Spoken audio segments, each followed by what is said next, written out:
Powerlifting commands. So this is something that I think is oftentimes for individuals' first meets overlooked a little bit, and attempts can be missed simply because people are unaware of what the requirements are for attempts, squat, bench, and deadlift in their powerlifting meet.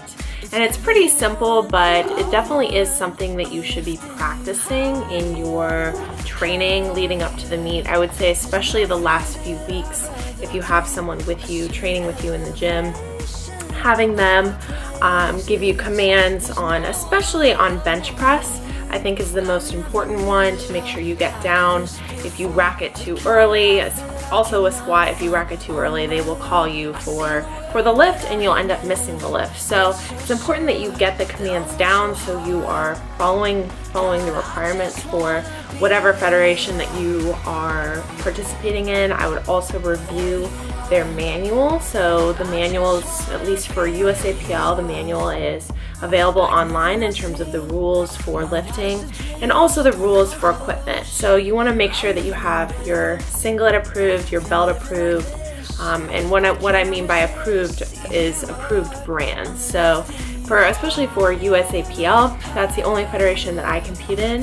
It is a drug tested federation, and I compete raw in the USAPL, which means that I compete with knee sleeves, a belt, wrist wraps, so no knee wraps, no suits, no supportive gear. It's raw lifting, and it is also a drug tested federation, and so it is, I guess you could say, a more level playing field. They do random drug testing throughout the year, so it is pretty legit when it comes to holding us to a high standard. I've been randomly drug tested during the year, so I do enjoy that aspect of it, knowing that the lifters that I'm competing against are all held to the same high standard that I am held to in terms of drug testing and in terms of rules. So the USAPL is known to be pretty strict in terms of depth on squats, lift, and what to think of during these lifts to make sure that you are hitting the lifts. You're hitting the lifts with the commands, and the commands are not something that's going to throw you off when you go to your first meet. So if you aren't practicing the commands in advance, I would absolutely recommend that you do that. Important, so that way you can eliminate any sort of unpredictability that is unnecessary on meet day and just focus on what you have to do. So I'm going to be demonstrating the squat, bench, and deadlift with simply an open bar because I am not warmed up and I do not want to injure myself. There will be a squat command and there will be a rack command. For squat, what they're going to be looking for is that you have control over the bar and you have control over the weight before you squat. So you will not get the squat command if your knees are bent, if you're leaning over, if the bar is unstable. So you want to make sure the bar is stable, that your knees are locked out, that you have control over the bar, and that they see that you have control before you go to squat. So I'm going to show you guys how to unrack the weights and then also when you will likely get the commands.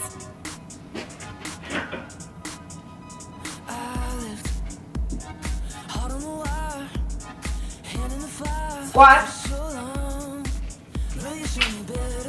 rack,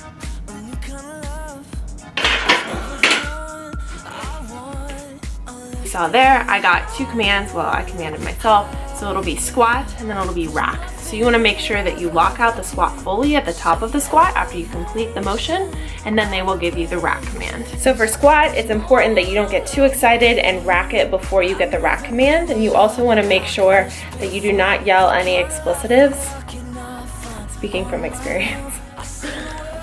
So for bench is a little bit tricky because you have the start command, you have the press command, and you have the rack command. Sometimes with bench press, one of the commands that is often missed is the press command because you're not practicing pauses in practice before leading up to the meet. So what they will look for on your chest is the bar coming to a motionless state on your chest. So they won't give you the press command until they see the bar stop. From judge to judge in terms of how long they will make you hold the press command. Typically meets like nationals or international meets like the Arnold that I competed in this year, they have really strict commands, so they look for a pause that is pretty darn long. I remember at one of my meets, I think it was nationals, I felt like I was just like holding it on my chest for a while. But they are looking for a motionless bar, so they'll give you the start command once they see you have control of the bar when you unrack it. Then they will give you the press command once it hits your chest and it rests on your chest. Then they will give you the rack command once you complete the motion, and they're looking for locked out elbows. So they will not give you the rack command if your elbows are kind of bent. Likely they'll call you for that. And something that I also wanted to mention is that there are 3 judges. So there is usually a side judge, another side judge, and then a head judge. And so if you get 3 white lights, that means that all 3 of them pass you for that lift. If you get 2 white lights, that still passes. One of them might have called you for something. So you just want to make sure that you're getting 2 white lights out of 3 in order to have a good lift for that specific lift. So I'm going to show you the bench press and kind of yell out because I'm giving myself commands. I'm judging myself in this meet, in this little mock meet with the bar.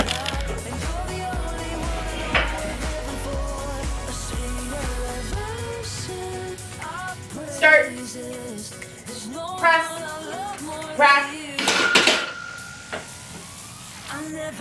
So, start, press, rack. They look for a motionless bar. Something to think of is if you want a handoff. So if there's someone giving handoffs, make sure you instruct them how you want your handoff. Every single time that you go up to the bar, they are not going to remember for each person. So every single time that I get a handoff, I say, okay, my count is 1, 2, 3, lift off, and then they can lift it off for me. So you're allowed to lift off. You're also allowed blocks for your feet if you need a little bit of a lift in the USAPL, but your heels have to be in contact with the floor. So make sure your toes, when this is for USAPL, other federations you can just have your toes in contact, but for USAPL you want your entire foot flat on the floor. So make sure you're practicing that in your training. Deadlift, and I am not even going to demonstrate this because it is super simple. So what they will do is they will say the bar is loaded. So they will likely, the person who is facilitating the meet or someone who is, you know, facilitating the people going up to deadlift will say the bar is loaded. All you have to do is just go up there and pull the weight. So, or lift the weight for deadlift. And a lot of times I think people get confused because they're waiting for some sort of a command like deadlift or something, but nope, you have a minute. So that's also something to think about. You have a minute for each attempt. So no need to rush. If you feel a little bit off before the squat and you go up to the bar and you put it on your back and you haven't gotten the squat command, you can re-rack it. So you can go up, get the bar on your back, and you're like, oh, I'm out of position, and they haven't given you a squat command, then you can re-rack it, take your time. You have a full minute to complete the lift. So just keep that in mind so you don't have to rush. If people are like, come on, go, go, you know, when you're going out to attempt something and you feel rushed, just take your time, slow down. You have a full minute. So for deadlift, something to think of is just making sure that you are going out and you are lifting the weight without waiting for a start command. They will say the bar is loaded, that is your start command, and then they are looking for a complete lockout. So they are looking for your shoulders to be locked out, that horizontal, or I'm sorry, essentially you're breaking that vertical plane. So they're looking for retracted shoulders, they're looking for you to lock out fully. So you don't need to lean back excessively where you're like hyperextending your back, but they are looking for a full lockout. And the head judge will have their hand up like this, and then they will have a down command. So make sure you wait for the down command. Don't drop the weight. If you drop the weight, you will be called for the deadlift, and you will be, that attempt will not count. And they do that so that way people are not throwing down the weight. So make sure you are keeping your hands on the bar as you let the weight go down to the ground. So you don't have to lower it with a super slow eccentric, but just make sure you're not throwing the weight down because you will be called. So make sure you wait for the down command. They're looking for a full lockout, and then there will be 3 judges that will give you either a red or a white light. So these are just some things that I think are important to think of and some cues. So make sure you are practicing these in your training before a meet. The last thing you want to do is have the first time you practice commands be in your meet. So make sure you're practicing, make sure you're staying on top of it, and also make sure you're looking up the guide online in terms of like instruction for USAPL if you're competing in USAPL. And the reason I keep mentioning USAPL is because that is what I am familiar with, that is what I compete in. And so have fun. And if it's your first meet, enjoy the experience. It's really about just having fun and taking in the experience and building upon your lifts and competing with yourself and improving upon yourself. It is a really supportive atmosphere, a supportive community. So we welcome you with open arms. So hopefully this is helpful, and I'll talk to you guys soon.